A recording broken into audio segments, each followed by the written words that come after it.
E oggi la nostra forza, il nostro bisogno è quello del coinvolgimento dei giovani, abituare i giovani a interloquire, a essere nelle cooperative, capire il funzionamento.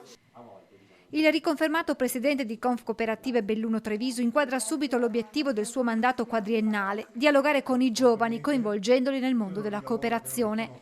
L'Assemblea Generale è stata l'occasione per tracciare un bilancio dell'economia cooperativa della Marca e del Bellunese, che negli ultimi 4 anni ha visto il proprio fatturato crescere del 44%, trainata da quel settore agricolo che nelle ultime settimane, in Italia come nel resto d'Europa, con le proteste dei trattori ha fatto arrivare il proprio grido d'aiuto per un comparto in sofferenza.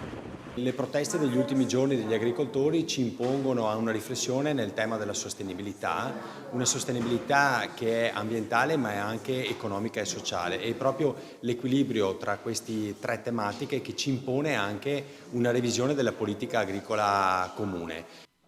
La cooperazione è anche sempre più parte integrante di un più ampio sistema di welfare.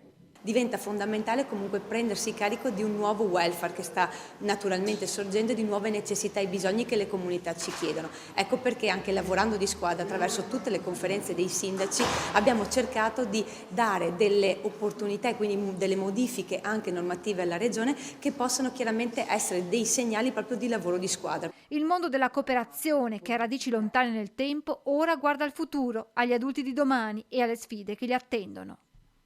Oggi il nostro compito è quello di riuscire assieme alle cooperative, assieme ai gruppi delle cooperative, coinvolgere i giovani e preparare i giovani per il futuro e per il grande cambiamento che dovremo affrontare.